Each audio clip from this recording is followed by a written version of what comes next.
नमस्कार दोस्तों। रोहित विश्वास यूट्यूब चैनल पर आपका स्वागत है।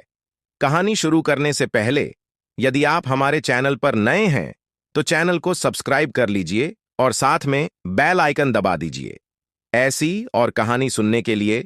चलिए कहानी शुरू करते हैं। एक समय की बात है। एक छोटे से गांव में एक लड़का रहता था जिसका नाम अजय था।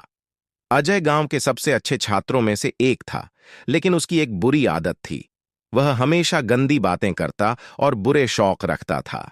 उसके इस व्यवहार की वजह से गांव के लोग उसे पसंद नहीं करते थे। एक दिन गांव में प्रसिद्ध संत गौतम बुद्ध आए। उनके विचार और शिक्षाएं पूरे क्षेत्र में फैल चुकी थीं। अजय ने सोचा कि वह बुद्ध से मिलने जाएगा और उनसे अपनी आदतों के बारे में पूछेगा।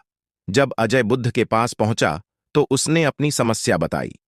बुद्ध ने ध्यानपूर्वक उसकी बातें सुनी और फिर उसे एक दिलचस्प कहानी सुनाई। किसी समय एक राजा था जो अपने राज्य को खुशहाल बनाना चाहता था।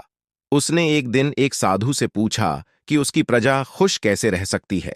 साधु ने राजा को एक साधारण सी सलाह दी। राजा, यदि तुम चाहते हो कि तुम्हारी प्रजा खुश रहे तो तुम पहले खुद खुश रहो, और खुद खुश रहने के लिए तुम्हें अपने मन को अच्छे विचारों से भरना होगा। बुरी आदतें, गंदे विचार और नकारात्मकता तुम्हारे अंदर खुशहाली नहीं ला सकते। राजा ने साधु की सलाह मानी और अपनी आदतों में सुधार किया। धीरे धीरे उसकी प्रजा भी खुश रहने लगी और राज्य में सुख शांति फैल गई। गौतम बुद्ध ने अजय को समझाया कि जैसे राजा ने अपनी आदतों में सुधार किया और अपने राज्य को खुशहाल बनाया, वैसे ही अजय को भी अपनी बुरी आदतों को बदलना होगा। शुरुआत तुम्हारी खुद से करनी होगी, बुद्ध ने कहा।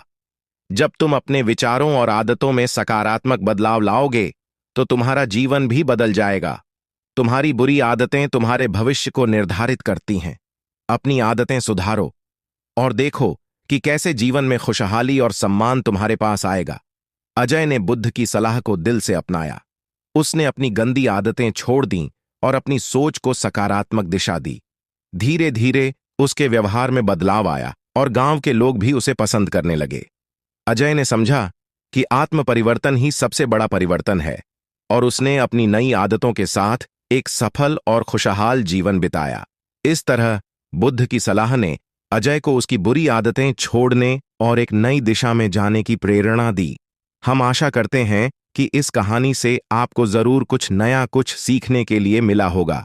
तो चलिए दोस्तों, मिलते हैं किसी और वीडियो में। तब तक के लिए धन्यवाद। नमो बुद्धाय। आपका दिन शुभ हो।